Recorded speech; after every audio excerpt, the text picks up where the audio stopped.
Crystal laughter snapped. The goblet tipped. Barolo arced. A ruby ribbon that struck my white shirt and bloomed across my belly. Someone gasped. At a side table, the tattooed man grinned. I didn't drop the tray. The silver trembled but stayed in my hands. "For being slow," the woman in satin announced, emerald dress gleaming as she lifted her chin for approval. Casa Aurelio loved scenes. Gold light buttered walls, phones rose, periscopes. The maître d' hovered, calculating the cheapest apology and the costliest silence. Heat spread under the stain. My daughter pressed a foot against my palm, one brave thump, and my breath stuttered. I mapped paths, tables, stations, exits. The socialite watched me fight for composure and laughed like a bell with teeth. 2 tables away, a man in a midnight suit set his fork down. He didn't stand. He watched. "Lock the doors," he said. The music died. The maître d' obeyed before understanding why. I knew that voice. I kept my eyes on the tray.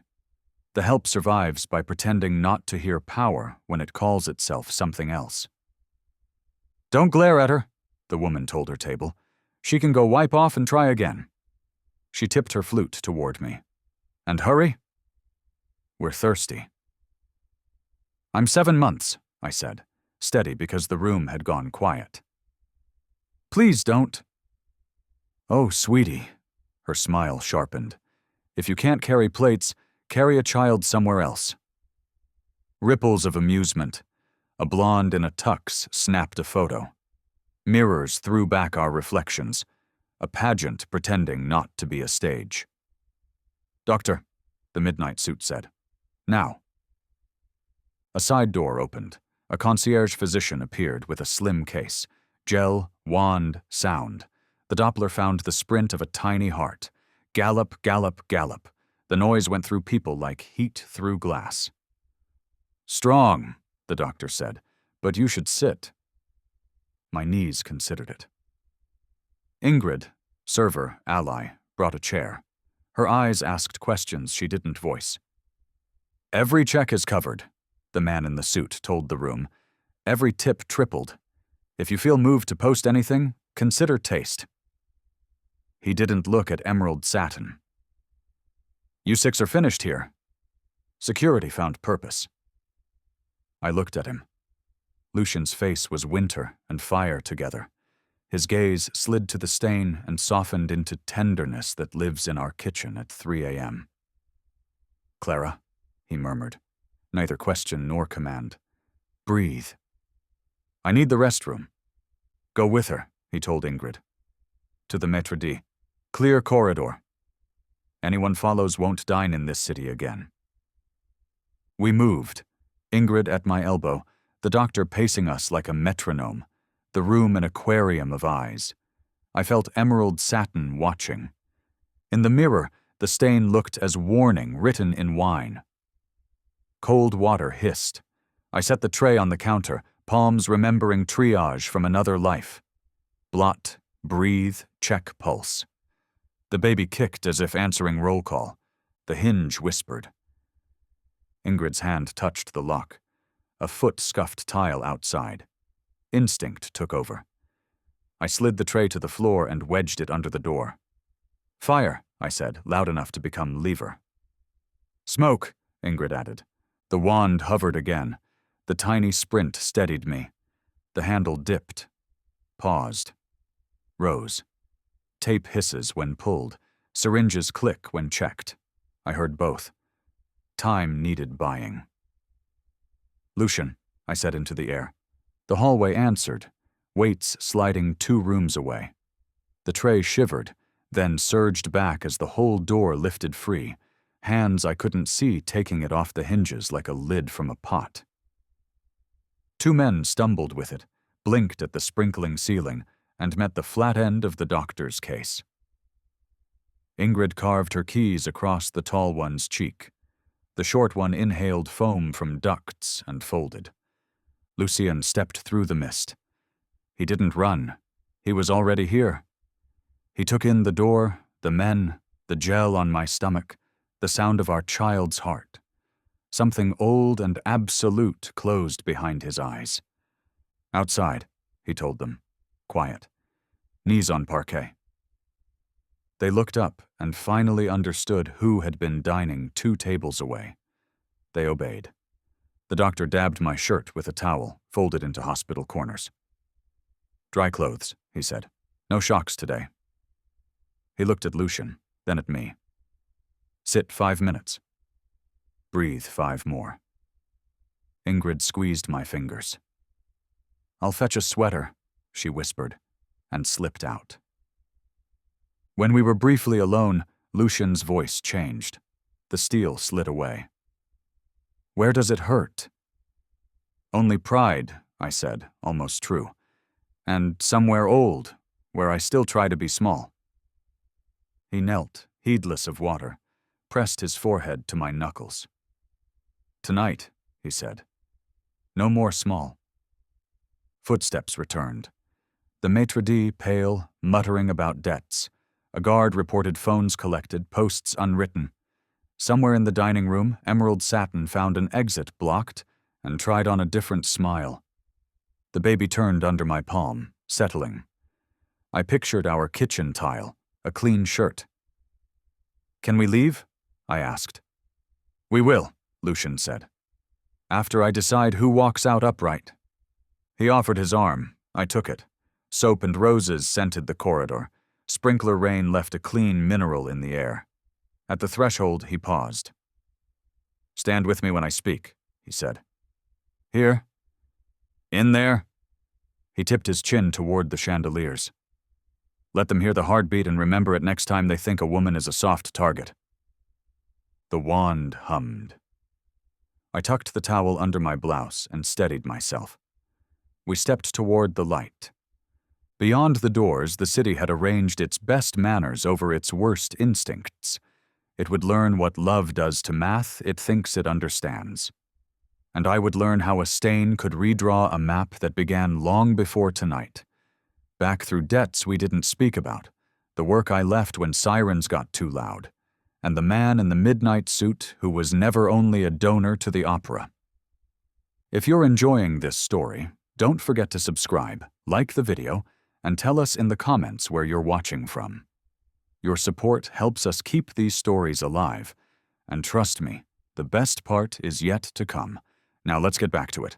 The parquet beyond the restroom threshold gleamed like a lake of honey under the chandeliers.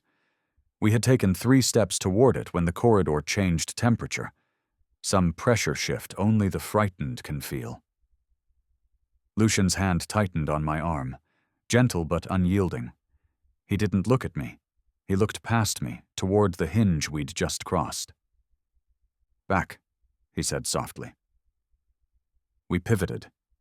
The ladies' room yawned behind us, the mirror still freckled with droplets, the Doppler's wand resting in its cradle like a small silver truth.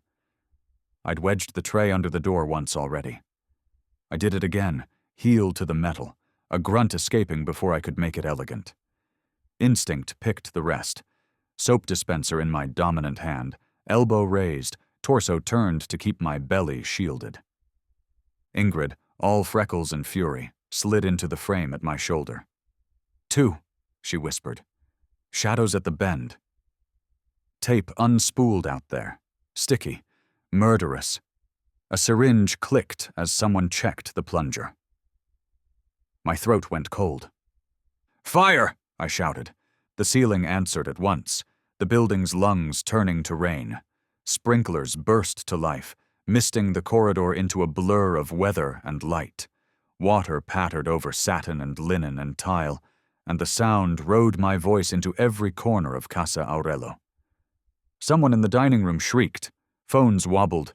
The maitre d' tried to explain the inexplicable to Money. The door shuddered as a shoulder hit it. I didn't wait. I swung the soap dispenser low and hard. When the latch snicked and a face edged through, I drove plastic into teeth. A crunch, a curse. The bottle flew from my hand. The second shadow lunged, not through the gap but around it, shoving fingers through to find skin. Ingrid met them with her keys, a rake across knuckles, then a stab at the soft channel below a cheekbone. He howled and recoiled. The door slammed. The tray held. "Again," the first one spat. "On 3. I pressed my palm to my stomach.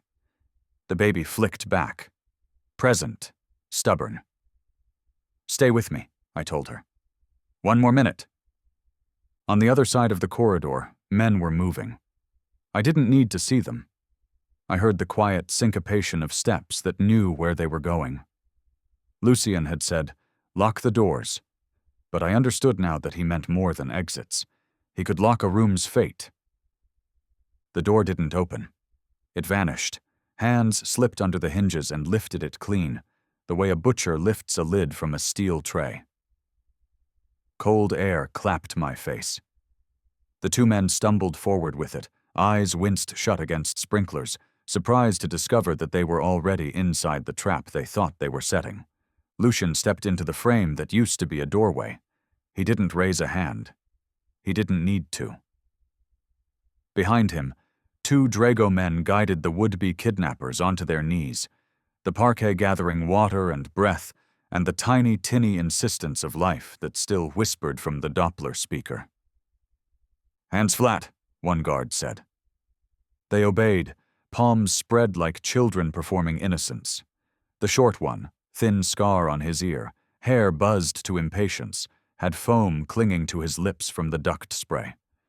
The tall one, cheek scored by Ingrid's keys, bled a narrow red that wove down the black of his tuxedo.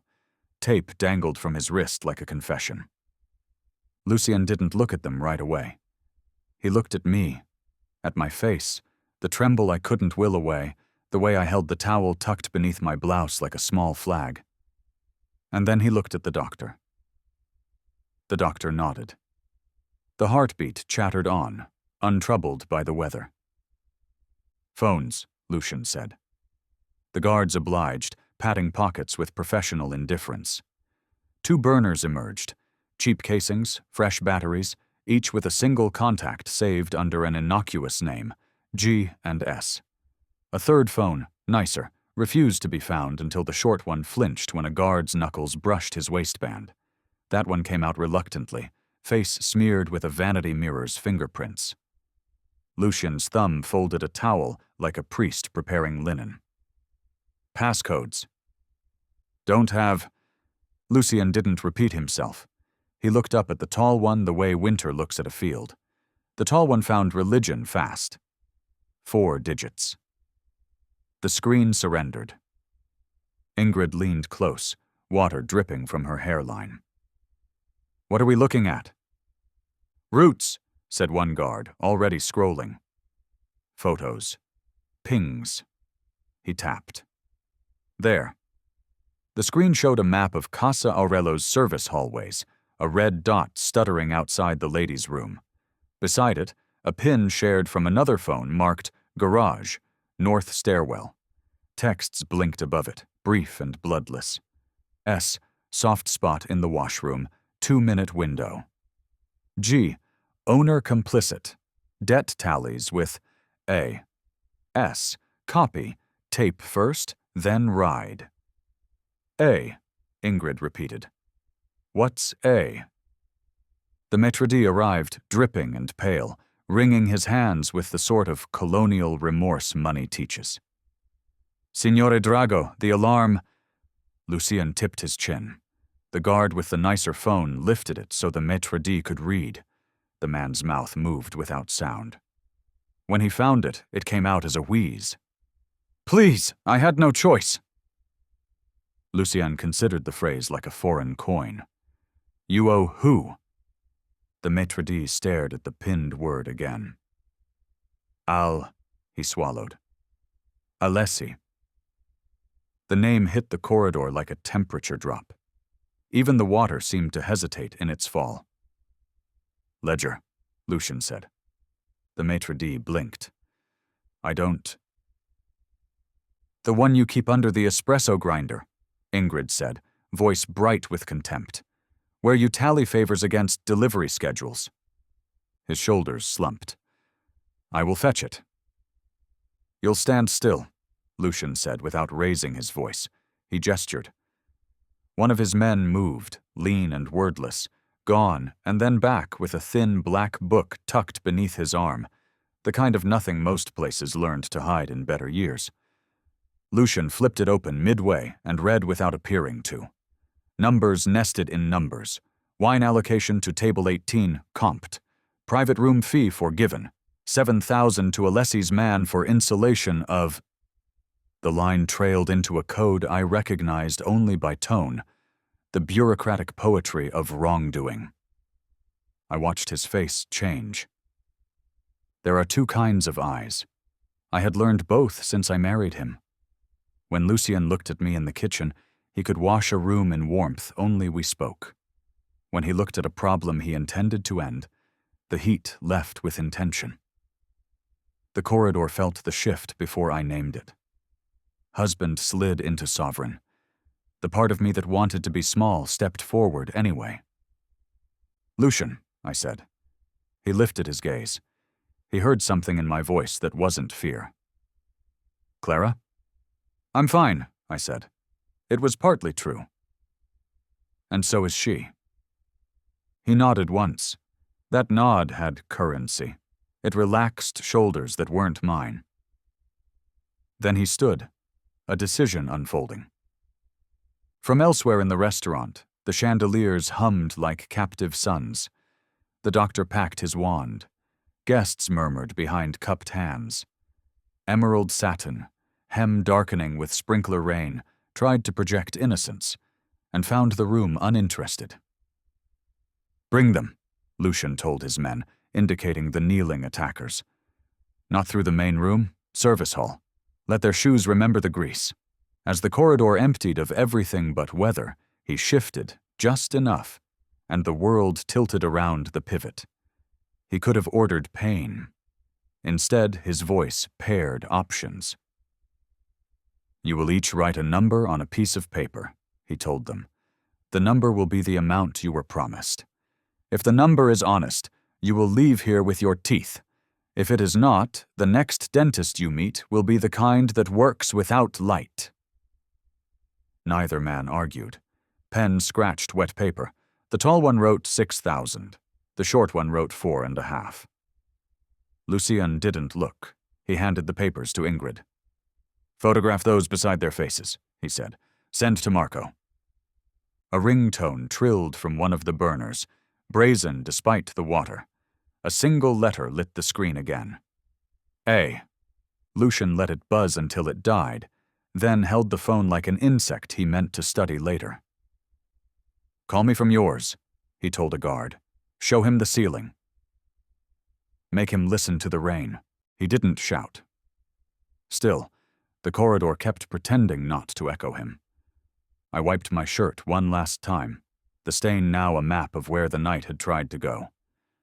The baby rolled, calm in the noise. I watched Lucien work. The way he kept me in his peripheral vision without ever turning his back to the danger. The way he weighed the maitre d's ledger against the men's numbers and found the seam. The way the lieutenants took their cues from the angle of his jaw. Clara, he said at last, and the name wrapped warmth around its vowels again. He came close enough for his sleeve to brush mine. Up close I could see the raindrop on his lower lashes, a glitter that had nothing to do with mercy. We're going back in, he said. You'll stand beside me. They need to see you. They've seen enough, I murmured, thinking of phones, of laughter curdled into awe. They saw cruelty, he said. Now they'll see consequence. He dipped his head, voice dropping for me alone. You did well. My laugh was small and shaky. I hit a man with soap. You turned seconds into forever, he said. That's leadership. The word landed like a second heartbeat. He guided me toward the dining room, Ingrid a tight step behind, the doctor flanking us with the wand ready if needed. The maitre d' trailed, ledger under his arm like a confession he had finally decided to sign. The attackers were already gone down the service hall, water marking their path into an education none of us would have to witness to remember. As we reached the veil of chandelier light, Lucian leaned without seeming to, his mouth near my ear, breath warm as steam rising off stone after rain. "This was a test," he whispered.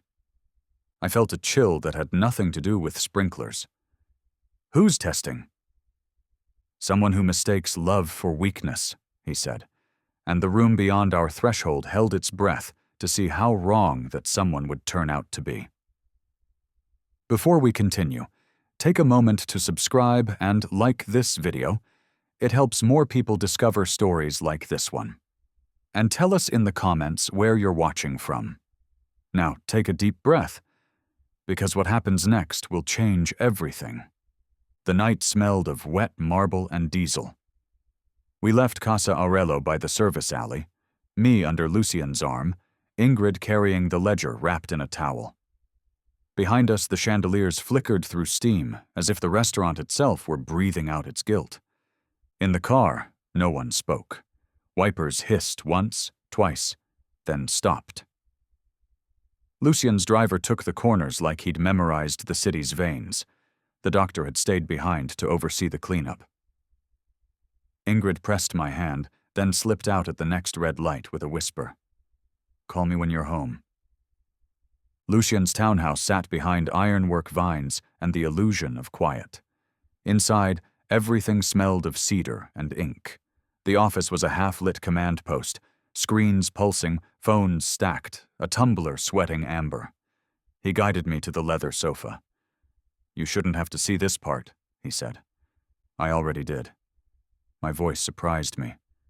"At the restaurant." He looked up at that. A pause. Then the slow nod that meant acceptance. He crossed to his desk, sleeves rolled, a study in precision rather than fury. On one screen glowed Selena Varro's name, the socialite who'd tipped the glass. "She'll expect rage," Lucian said, almost to himself. "We'll give her arithmetic." He typed something, commands cascading like falling dominoes. I recognized only fragments, a gallery's bank, a holding company, a shadow of a tax ID. "Frozen," he murmured. "Audit triggered." Another keystroke, a folder opened to still frames from Casa Aurelio's cameras. In silence, he trimmed the video to a loop. Celine's laugh, the pour, the bloom of wine. No sound, just motion and guilt. He uploaded it to a private board. Invitation only. Investors, club donors, men whose wives collected Selena's paintings. Notifications began to blink. 3 members unseen by me severed their connections in real time. Celine's empire of glitter shrank by the second. Lucian didn't smile. He only exhaled. "Mercy," he said softly, "is knowing exactly how long to let them fall." I watched him work, how he remembered names, faces, who laughed, who looked away. Each keystroke was a tally of loyalty. "You keep a ledger, too," I said. "Memory is cheaper," he replied. I should have been horrified. I wasn't. Maybe it was the calm, or maybe it was what calm hid. He turned to me. "Rest. You're safe now." But rest was impossible. My mind kept replaying the stain, the laughter, the moment before the spill when I'd seen her hand tremble. Not from clumsiness, but calculation. Lucian's phone buzzed. He read the message aloud. "Owner confessed, owes Alessi 6 figures. Tonight was his second test." "Second?" He nodded.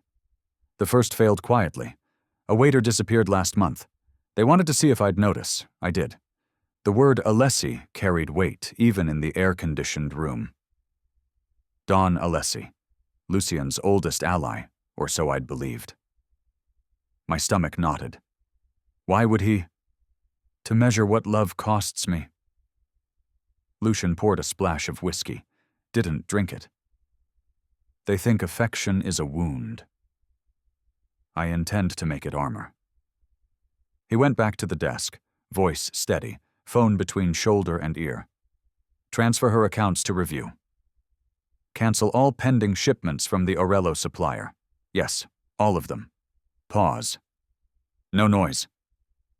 Quiet punishment educates longer. I watched the rhythm of his work, calls, codes, silences. Each decision landed like a verdict. The men on the other end responded with clipped obedience. I realized they weren't taking notes. They already knew what to do.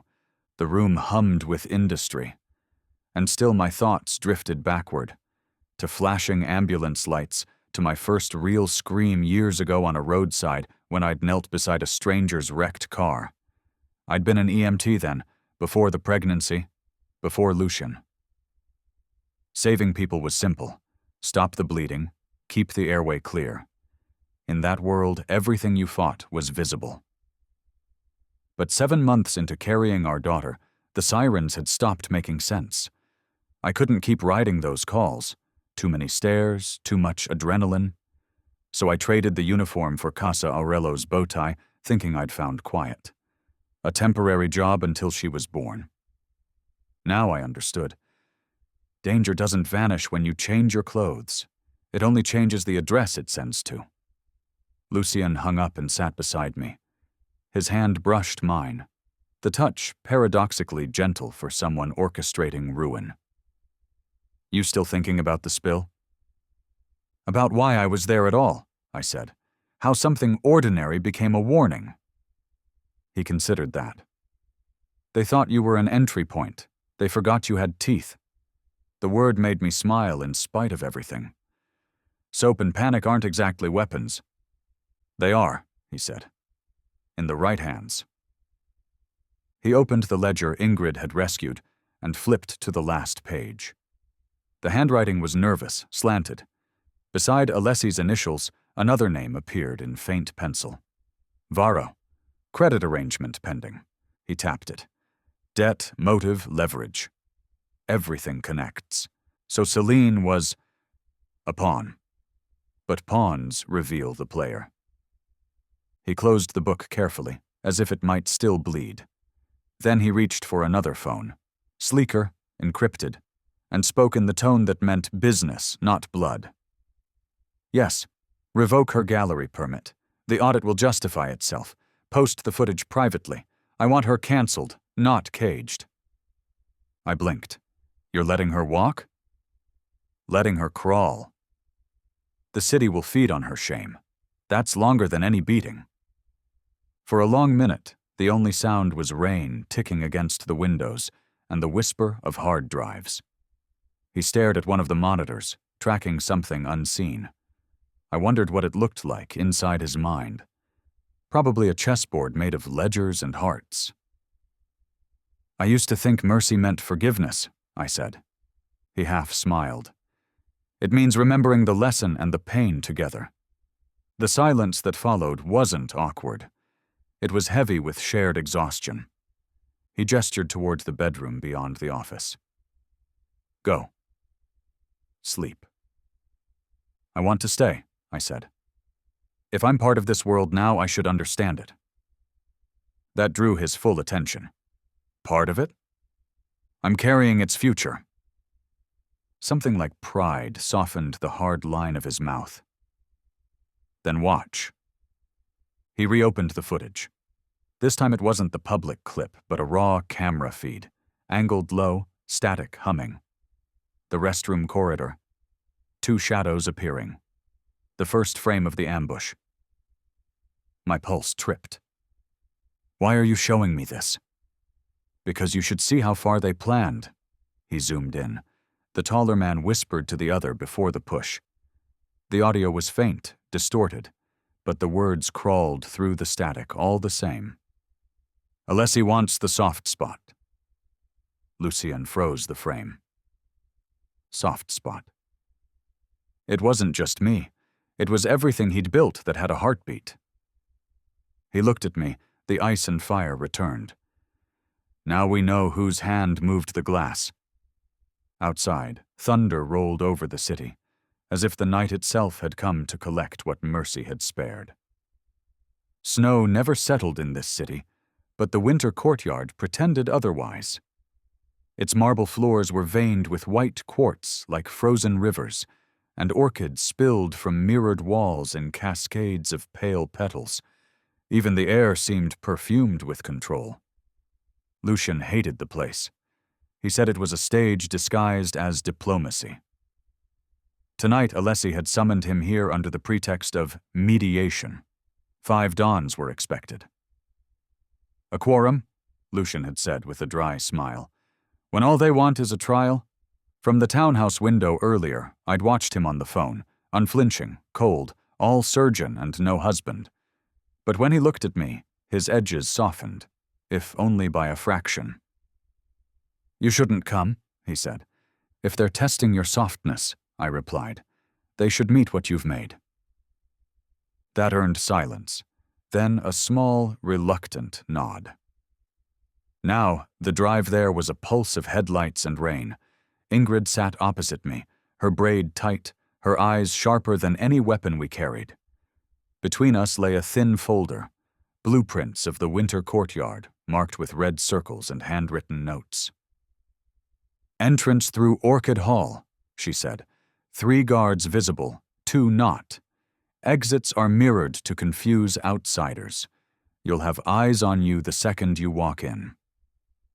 She passed me a smaller envelope, sealed with wax, stamped in ruby. "Ruby protocol," she added. "If anything happens, if Lucian's pulled aside or there's movement toward you, you say the word Ruby. Security detail activates in under 10 seconds. I traced the seal with my thumb. You made this?" "Lucian did," she said, "but I rewrote the timing." Her smirk was small and fierce. "He trusts you'll never need it." The car slowed as we neared the club's gate. Outside, rain had turned to mist, haloing the lamps. My reflection in the glass startled me. Pale, deliberate, unfamiliar. Emerald silk draped my body, cut to honor the curve of my stomach instead of hiding it. My hair was swept up, bare neck and shoulders gleaming like defiance. Lucian had chosen the dress, but I'd chosen how to wear it. No apologies, no concealment. He glanced at me once. "You'll turn every head." "Then they'll have to look at what power looks like now," I said. He smiled.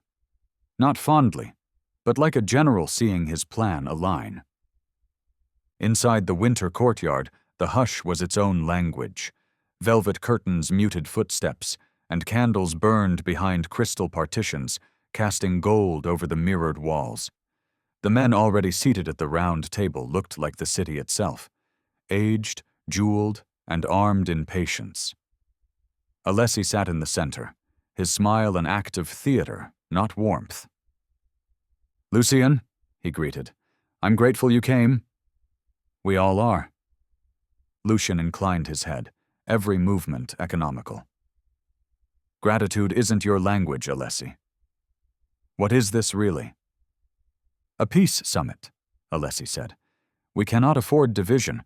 The city grows nervous when its shepherds quarrel." Lucian's gaze flicked to me. I could read the translation in his eyes. "They mean to brand me sentimental. They mean to vote me soft." But he didn't say it. He let Alessi speak, weaving words like silk threads meant to strangle. "We're concerned," Alessi continued, "about public optics.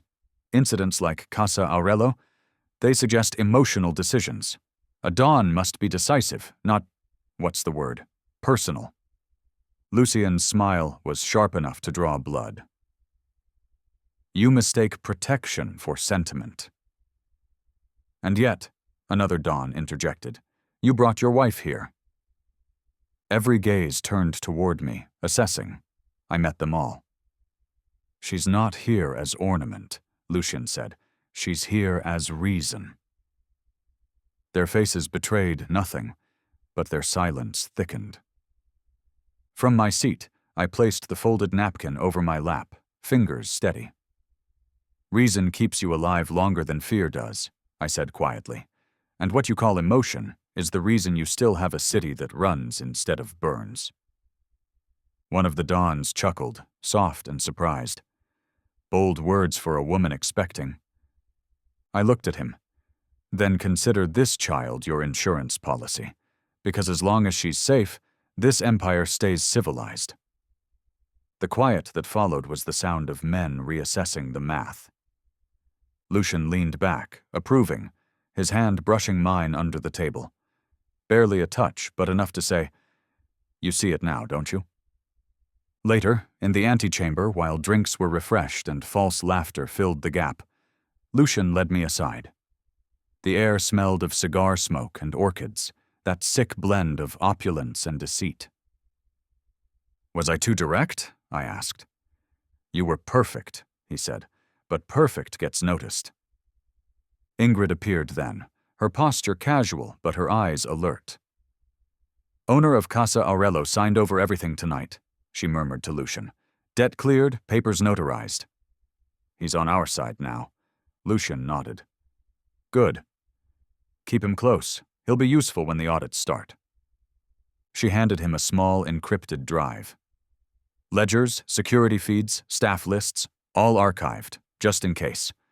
I recognized it, the digital twin of the black ledger we'd found. I didn't realize yet how dangerous it was to hold two of the same truth. When Ingrid slipped away, I turned to Lucian. "If this is all retaliation," I said, "then when does it end?" "When rules are rewritten," he said simply. That night, I made my own. "I have 3 conditions," I said, before he could pivot back to strategy. He froze mid-reach for his glass. "You're negotiating?" "I'm clarifying." He gestured lightly. "Go on." 1, I said. "Schools stay clean. No laundering through children's programs. You want legitimacy? Start there." His brow arched. "Agreed." 2, I continued. "No collateral involving families. If anyone uses a child or a spouse as leverage, you cut them out completely." Lucian didn't hesitate. "Done." "And 3, Sundays are mine." He blinked. "Yours." No meetings, no calls, no guards standing in doorways pretending not to breathe. Just us. For a heartbeat, his control cracked into something human. "You're asking a Don to take Sundays off?" "I'm asking a husband to remember who he's fighting for." The pause stretched long enough for me to hear the rain outside again. Then he nodded. "Sundays are yours. Permanently." "Operationalize it," I said. He smiled. "Already have." By the time we returned to the round table, he'd woven those promises into policy, each one disguised as efficiency. No business on Sundays. Educational institutions under Drago protection exempt from laundering routes. Family collateral declared taboo. What I'd thought of as boundaries, he'd turned into doctrine. That was how Lucian loved, by turning tenderness into law. When the meeting concluded, Alessi approached with exaggerated warmth. "A fine speech, Lucian. You've convinced even skeptics that your heart and head coexist." Lucian's reply was silk over steel. "Be careful, old friend. Hearts pump the blood that keeps heads attached." We left through Orchid Hall as candles guttered low. Outside, the mist had thickened, bending light into halos. Ingrid walked ahead, scanning shadows. Lucian's hand found the small of my back as we neared the car. "You changed the terms tonight," he said. "So did you." He gave a quiet laugh. "We'll see which set lasts longer." I reached for my purse, fishing for the ruby-sealed envelope I'd tucked there earlier. My phone vibrated instead. No number, no sender, just a message, stark and pulsing on the screen. "Bring the ledgers, or don't come home." The night seemed to exhale around me. The orchids, the mirrors, the velvet, all watching, all listening. I slipped the phone into my palm and met Lucian's eyes across the dark. I didn't speak. I didn't need to. Whatever peace the winter courtyard had promised was already over. The chandeliers had been lowered since the night before, their light dimmed to a soft amber that turned glass into fire. The winter courtyard's private chamber felt less like a club now, and more like a confessional dressed for ceremony. velvet curtains drawn tight, orchids spilling in deliberate abundance across the long, round table. The air smelled of wealth, dusted with fear. 5 men sat beneath that golden hush, each representing a quarter of the city's shadow. Lucian at one end, Alessi at the other. I sat beside my husband, not behind him, not apart, but level, my emerald sleeve brushing the sleeve of his midnight suit. Alessi began, smiling with the sincerity of a snake oil merchant. "We deplore public scenes," he said, polishing his cufflink. "Last night's display was regrettable, a spectacle. It invites attention we cannot afford." Lucian didn't blink. "You mean the attention you can't afford." The dawns shifted slightly, chairs whispering over the carpet. Alessi chuckled, unbothered on the surface. "Come now. We're not enemies. We simply need to ensure boundaries remain intact." Lucian reached into his briefcase. "Then let's define them." He laid 2 ledgers on the table.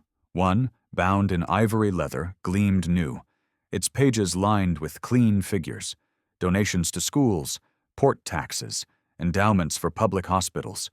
The other was older, its corners bent, its pages blotched with ink like bruises. "This," Lucian said, tapping the white ledger, "is the empire at its best. Every line accounted for. No shadows, no ghosts." His finger shifted to the black ledger. "And this is what rots it from within. Funds meant for children's charities rerouted through shell accounts, laundering disguised as generosity, and every trail leads to one man." He turned the book. The name Alessi gleamed in graphite at the top of every 3rd page. Alessi's jaw tightened. "You accuse me with stolen paperwork?" Lucian's voice dropped, cold and deliberate. "No, with your own handwriting." One of the dons leaned forward, adjusting his glasses. "Can we verify the sources?" Lucian nodded once. "They've already been verified by 2 auditors. One legal, one not." Alessi's composure cracked for half a breath before he recovered it. "These are fabrications." "You'd risk destabilizing the council over jealousy? Over a restaurant incident?" The faintest smile ghosted Lucian's lips. "Over betrayal." The room stilled. Even the orchids seemed to lean closer. I could feel the weight of eyes, the tension of men calculating which way to turn before the tide changed. My pulse steadied with something unfamiliar. Not fear, but alignment. Lucian flipped to the final page. A list of transfers marked Foundation's Initiative. Each amount was enormous, enough to feed neighborhoods, if it had gone where it was meant to. "You fed the city's orphans on paper," he said quietly, "and fattened your offshore accounts instead." Alessi barked a laugh that broke in the middle. "You think sentiment governs power? Look at you, parading your wife, preaching morality." I rose before he could finish. My hands rested on the table, palms flat against the polished wood. The orchid's reflection fractured around my fingertips.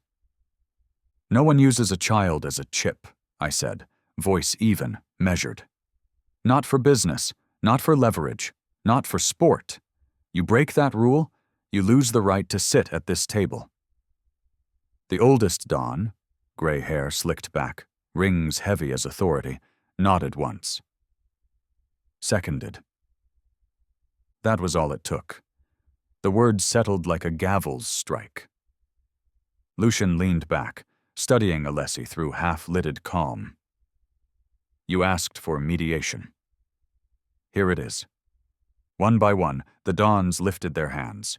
4 up, 1 down, Alessi's own. The vote was recorded without fanfare. "Sentence?" asked the gray-haired Don. Lucian answered without hesitation. "Exile, confession, full divestment. No blood, no spectacle. He walks out alive. Mercy as leash." The phrase lingered in the air, heavy and deliberate. Alessi's mouth twisted into something between hatred and disbelief. "You think sparing me makes you righteous?" "No," Lucian said softly. It makes me consistent. The guards entered on cue. 2 men in plain suits, professional silence. They escorted Alessi from the table. He didn't resist, but as he passed, his eyes caught mine. For the first time, I saw not arrogance, but recognition. That I wasn't just Lucien's wife anymore. I was part of the verdict. When the doors closed, the air eased. One of the younger dons poured himself a drink, muttering, "So that's how Drago Mercy feels." Lucien gathered his papers, slow and deliberate. Mercy is just order with better PR. They laughed, softly, uneasily. And just like that, the vote became gospel. We walked out together into the corridor lined with mirrors. The orchids there gleamed like sentinels, their petals reflecting fragments of us, husband, wife, ruler, witness. For a moment, I thought it was over. Then I saw him. The waiter at the far end of the hallway, tall, expression neutral, tray perfectly balanced. He leaned slightly as we passed, the gesture too deliberate to be deference. A glint caught my eye. A cufflink darker than the other, thicker, squared at the edge. A mic. Someone was still listening. I touched Lucian's wrist, barely a whisper of contact. He followed my gaze, then the faintest nod. No alarm, no confrontation. He simply smiled at the waiter as though tipping him with a glance. That was how the Drago Empire dealt with spies, not with noise, but with inevitability. Outside, the night was cool and full of sirens from a distant street. Lucien exhaled, shoulders rolling out of tension. "It's done," he said. "The city tilts a different way now." "Until the next tilt," I murmured. He looked at me then, the edges of his composure softening. "You were magnificent." I only said what was true. That's what makes it dangerous. We stepped into the car. The driver started the engine, headlights slicing the wet street into ribbons of gold.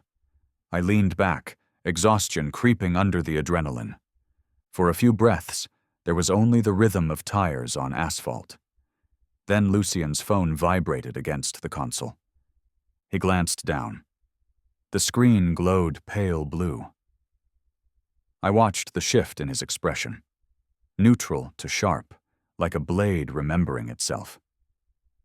"What is it?" I asked. He didn't answer right away. The car turned, the streetlights flickering across his face like passing truths. Finally, he handed me the phone. The message was short, unsigned. Fire Inspector Bott. 3 docks ordered shut by midnight. Storm inbound. Beneath it, a single line. Alessi's parting gift. The rain outside intensified, drumming against the windshield like a warning. Lucien's jaw tightened as he looked out into the city he half owned, half feared losing. "Then Mercy," he said quietly, "just got expensive." The wind had a voice that night, low, insistent, like a warning muttered through clenched teeth. By the time the first thunder rolled across the docks, the horizon was a bruise, and the cranes stood frozen in their skeletal grace, waiting for orders.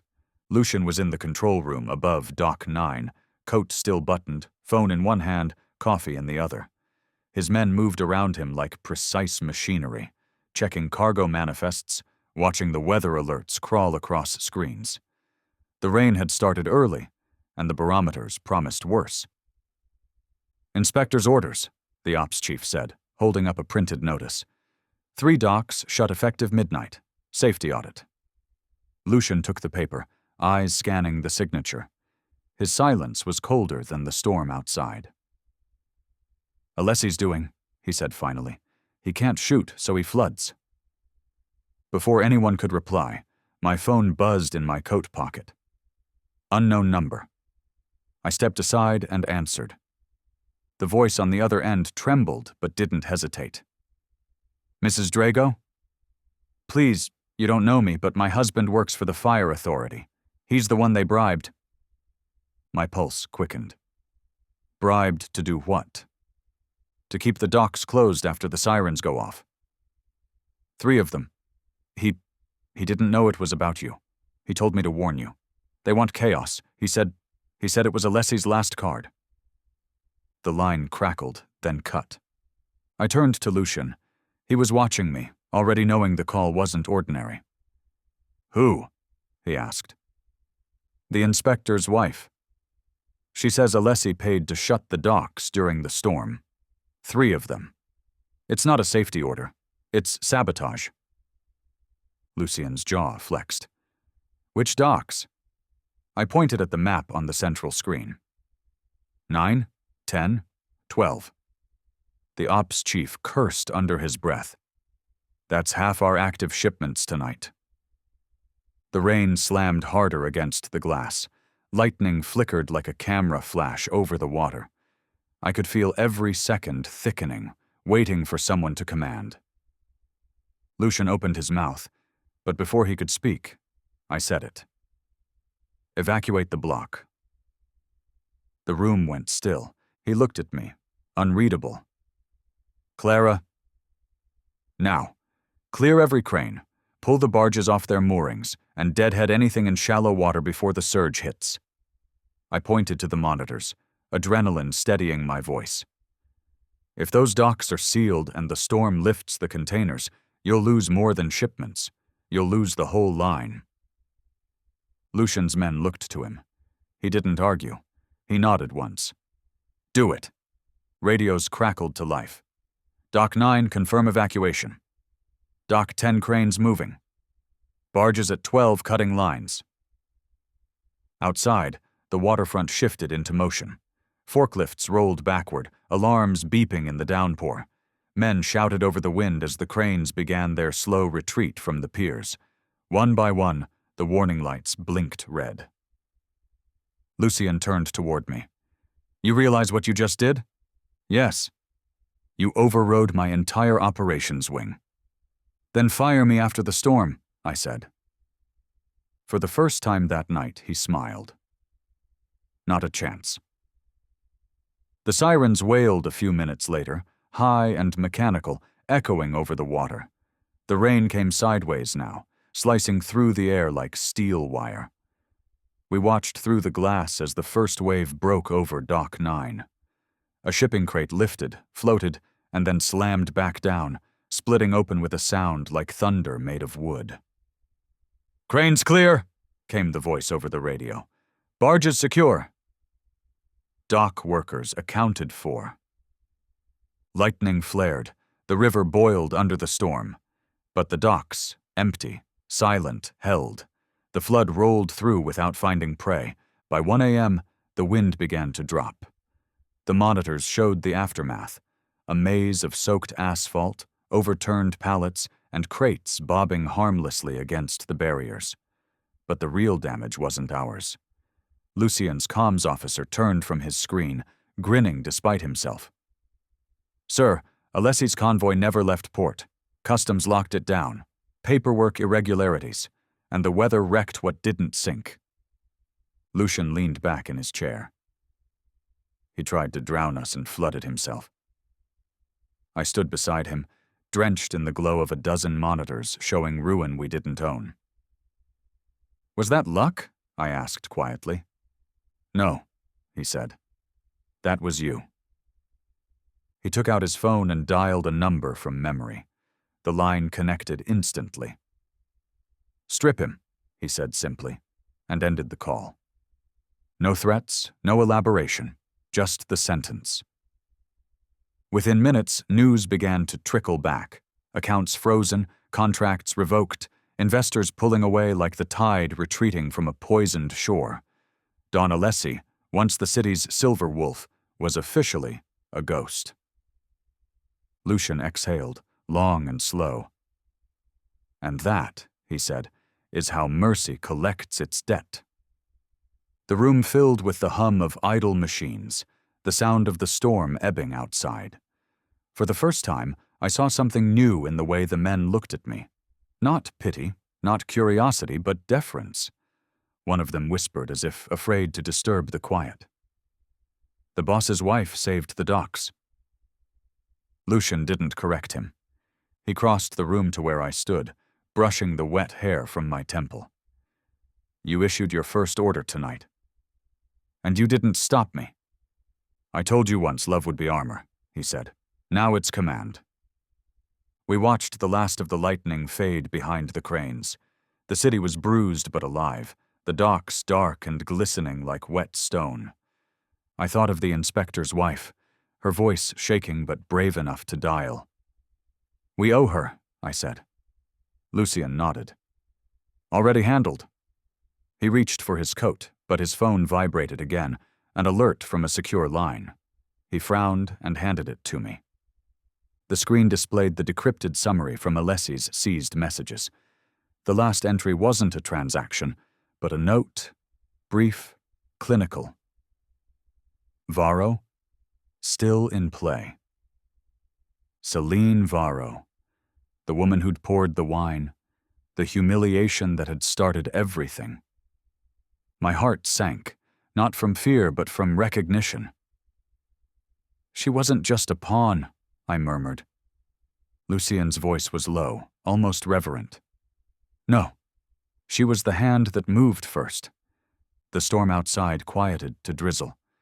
Inside, the silence was heavier than thunder.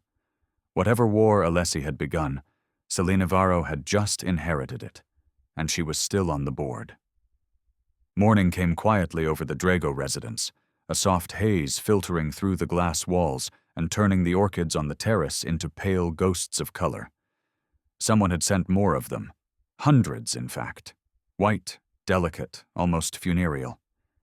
The card read only, "With apologies."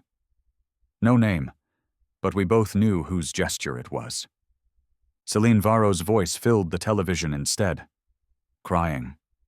The camera shook slightly, like she'd set her phone on a counter between sobs. I never meant harm, she sniffled.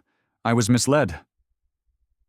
This miscarriage of justice has ruined my life.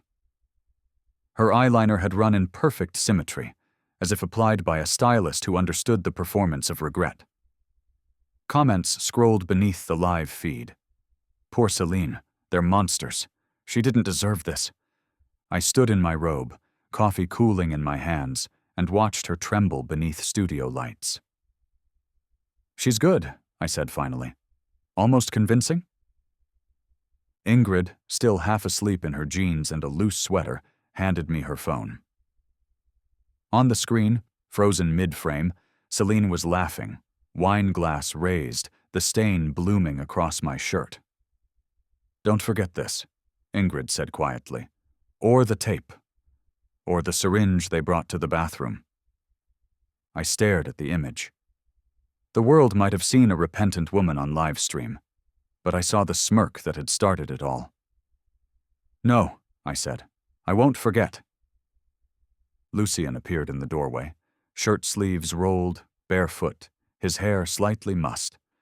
For once, he didn't look like a man who commanded empires. He looked like someone who'd chosen stillness for a day. It's Sunday, he reminded us, glancing at the clock. I smiled faintly. I remember the rules. Breakfast was slow and ordinary, a miracle in its own way. Pancakes, syrup, eggs. Lucian made the coffee himself, claiming it was part of the truce. His phone buzzed twice during the meal, both times he ignored it. Afterward, we walked the garden path that wound around the koi pond. No guards within earshot, no voices through earpieces.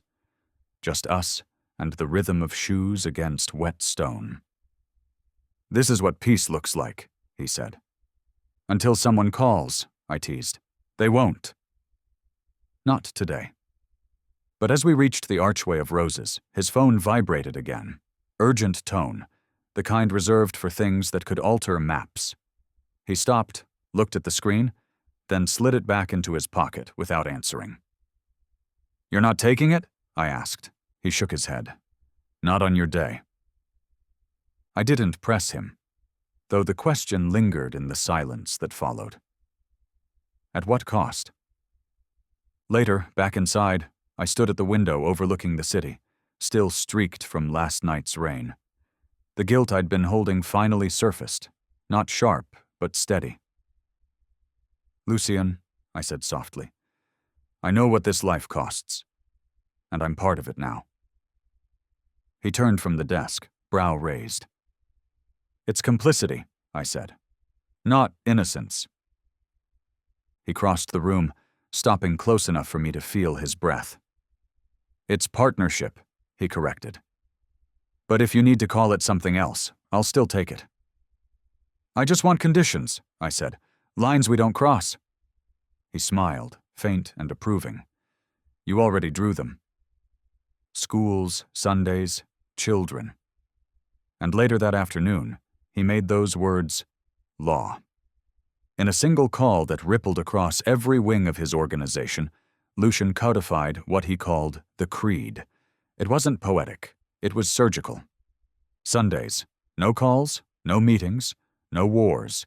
Schools, no laundering, no recruitment, no politics, no child collateral. Anyone who violates this becomes prey. The message spread like scripture.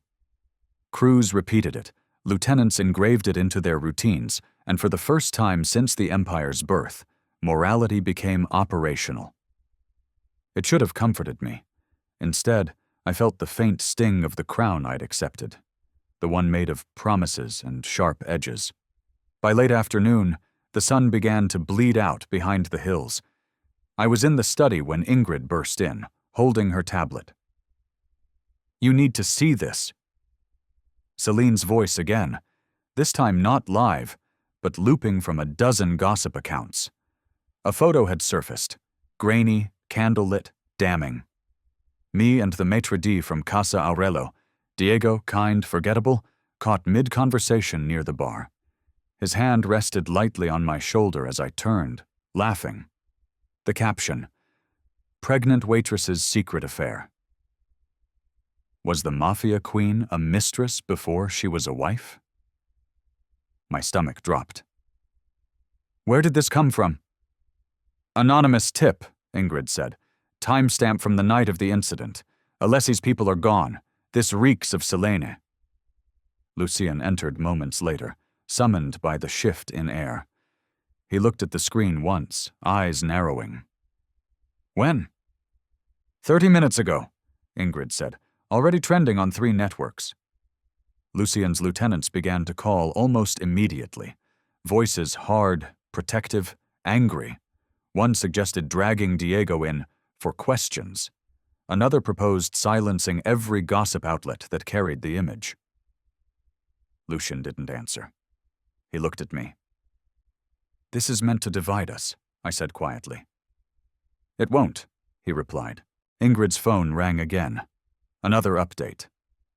"Comments are exploding," she said. "They're calling her—" "I know what they're calling me," I interrupted. "Don't read it." Lucien's patience was a quiet storm. His hand hovered near his phone, the muscle in his jaw twitching with every buzz. "Say the word, Clara. One order, and the noise stops tonight." The room felt smaller with his anger in it, as though the walls understood power and chose to hold their breath. I looked at the orchids on the mantel, the same kind Selena had sent, now blooming as if mocking apology, and then at the man who could end her with a sentence. "Not yet," I said. Lucien's men froze on the other end of the line, waiting. "Repeat that," he said softly. "Not yet," I told him. "Let her think she's still playing. The truth isn't in that photo. It's in who wanted it to exist." His gaze held mine for a long moment, the storm in him barely caged. Then, slowly, he nodded. Ingrid exhaled. "You're both terrifying," she muttered. "Good," I said. "Let's make sure Selene remembers that." Outside, the first night wind stirred the orchids again, their white petals brushing against the window pane like restless ghosts. Inside, Lucien's phone stopped buzzing, but only for now. War wasn't over. It was waiting for permission. We slip back into Casa Aurelio like thieves at midnight, except we are thieves with warrants of a different kind. Subpoenas penciled on the backs of envelopes witness lists, and the hard, patient hunger that comes from being wronged in public. The chandeliers are dimmed, candles long since blown out, and the room smells of lemon oil and old money. The mirror behind the bar catches our faces in 16 tiny duplications. Me, Ingrid, and 3 of Lucien's quieter men who look like accountants until they move. Ingrid walks beside me, her hand steady on my elbow. She's dressed down, black jeans, a bomber jacket, but her eyes are all dress and stage lights. "You sure about the trade?" she asks, voice low. "I want testimony, not theater," I say. "We need his handwriting. Dates, who opened what account, not his bones on the parquet." My hands are folded around a paper cup of coffee gone cold. My pulse is ordinary. The adrenaline feels like practice now. We take the back corridor through the kitchen. The cooks are gone, but a line of plates waits in the pass like silent witnesses. The maitre d', the same man who smoothed words over Celine's rage the night of the spill, helps us with a grave nod. He is as shaken as anyone. The owner had been called into the office weeks ago to sign something called a service covenant. Most people signed and kept their mouths shut. Tonight, he signs again, but this time he signs for ink the size of truth. Our bait is small and precise. A rehearsal dinner for a fictional client, a party for a charity that doesn't exist. The invite circulates to a handful of accounts, some real, others that exist only inside the Whisper network, and one of them is the accountant's. We watch the door with the kind of patience that folds time into sharp points. Every patron who left comments the first night is a ghost now. The living world has thinned to a single shadow moving purposefully under the chandelier. He arrives late, as double-faced men do, with his collar up and his hands empty. Mid-50s, hair thinning, eyes the color of pooled ink. He walks like a man who has never been asked a question he didn't already know the answer to. Across the room, a waiter ushers him to the bar, sets a glass in front of him. He thinks he's alone. He is wrong. We let the scene breathe. Ingrid orders a bottle at the bar. I lean against the mirrored shelf and study him as if he were a patient. Lucien's men are spread like chess pieces, quiet, ready. The accountant sips, fingers drumming a rhythm of secrets. He thinks of himself as clever because his ledger entries look like algebra. He thinks wrong because numbers always point back to names. It's Ingrid who moves first. She drops an old receipt behind the sugar jar, the kind of accidental thing a clumsy hand leaves. The accountant notices, folds it into his palm, and glances at the mirror. He sees himself multiplied across the glass.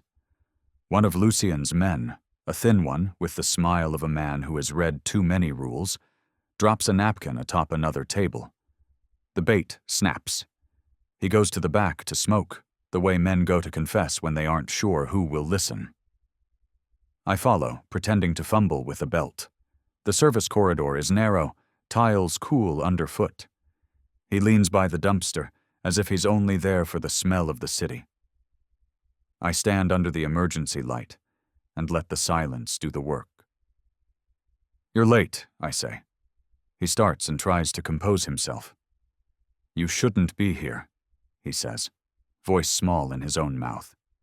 "You sold copies," I say, "of the ledgers." "To whom?" He laughs, a dry sound with an inner tremor. "I sell bookkeeping," he says. "I'm not a trader." "It's not bookkeeping when you toggle a charity ledger," Ingrid snaps from the shadow behind me. "It's laundering." "It's bait. You gave a soft spot plan to a rival family." The laugh dies. He straightens, hands pressed to his coat. For a moment he looks like a little man swallowed by the place he thought he commanded. "I work for clients," he says. "Clients pay." "Who are your clients?" I ask. My voice is thin, but not shaking. The question is a net. He names 3 innocuous names, shell companies and dead shells of businesses. One of the names is Alessi. The other 2 are smaller, local men with nothing left to lose. I didn't know everything, he says. I was keeping books. But when Ingrid produces a small recorder and flips it open, the dim light catches the edge of the device like a blade. We have a record, she says. You gave Selena the restroom window because someone told you to. You put a man at the doorway with a syringe. You sold the copy to a rival family planning to test the Drago heart. He stammers, then reaches for a wallet, for a card, for the little layered defenses of a life. His hand finds a burner phone. It buzzes against his thigh. He doesn't need to look. Any of us can tell by the shape of his face. He's been caught. We can do this the easy way or the hard way, I tell him. Witness statement, server logs, and relocation for you and your wife. Or we hand the material to the police and let the ledgers do the talking. He sways. He imagines the police, or worse, the rival family, and the kind of justice that is not measured in years, but in vanished lives. Amnesty, he says finally. I'll tell you everything. I have copies in a safe deposit box. I can name others. We take the names in a clerk's voice, and then a friend's mercy. There is bargaining, a soft currency of escape, a new name, a plane ticket, a new life far from the city's salt and fog. He signs a statement with a hand that trembles so much the ink jumps. Ingrid watches, expression soft but unreadable. You'll be gone before dawn, she says. You'll change your hair. You'll never look back. We leave him trembling by the dumpster, like a man who has been given not mercy, but a mirror. In the mirrored bar, my reflection multiplies into a dozen women, some afraid, some steady. The chandelier throws a dozen tiny rubies across the parquet, like the memory of that first stain. Back in the manager's office, Lucian's quiet team opens the safe deposit files and spreads paper like a map. Ledgers with columned sins, account numbers, dates. It's more than Celine. It's an architecture of complicity. Charity accounts braided into import shells, invoices that never matched shipments, names that cross the water with ease. Even as I read, the picture grows. A shadow quorum, a five-fold plan to test the Drago line again in 3 months, this time at a public festival where children would march in costumes. The intent is ugly and precise. I feel my hands go ice cold. 3 months, I say aloud. They'll try the soft spot again. Ingrid's mouth tightens. We have to move faster, she says. Lucian stands in the doorway, arms folded, watching the papers as if they were chess pieces. He looks at me then, and for the first time since the wine spilled, I see the calculation with no tenderness. It is not cruelty. It is strategy folded into love. A burner buzzes in the accountant's pocket on the desk. We all look up. The small screen glows. I read the message before anyone else. If the queen won't bleed, make the king beg. Timestamp. Tonight. Casa Aurelio had been reborn. The chandeliers no longer screamed wealth. They hummed warmth, their light mellowed to gold instead of white. The parquet gleamed under softer wax, and the mirror behind the bar, once witness to humiliation, reflected the beginning of something cleaner. The charity banners were subtle, the music low, the laughter genuine. Tonight wasn't about power. It was about repair. At the center of the room stood the podium, its mahogany polished and flanked by lilies and ruby orchids. I wore a gown that matched neither. Pale cream, simple, unapologetic. The baby kicked once as the applause started, a heartbeat folded inside mine. The Casa Aurelio owner, hands trembling slightly, stepped forward with a folder. As promised, he said, voice steadying as he spoke into the mic. These documents release all remaining debts held under Don Alessi's network. Casa Aurelio is clean. He signed in view of the crowd. Patrons, journalists, and officials who once avoided the Dragos like contagion. The flash of cameras washed the stage in momentary light. For the first time, I didn't flinch. Lucian stood in the audience, a quiet storm in a tailored suit, watching. The smallest nod from him carried the weight of an empire. The funds raised tonight weren't for politics or prestige. They were for the nursing programs I'd designed. Supplies for clinics, scholarships for students who couldn't afford to keep going. Every donation ledger was transparent, every transaction traceable. The same city that once whispered about the pregnant waitress scandal now applauded her initiative.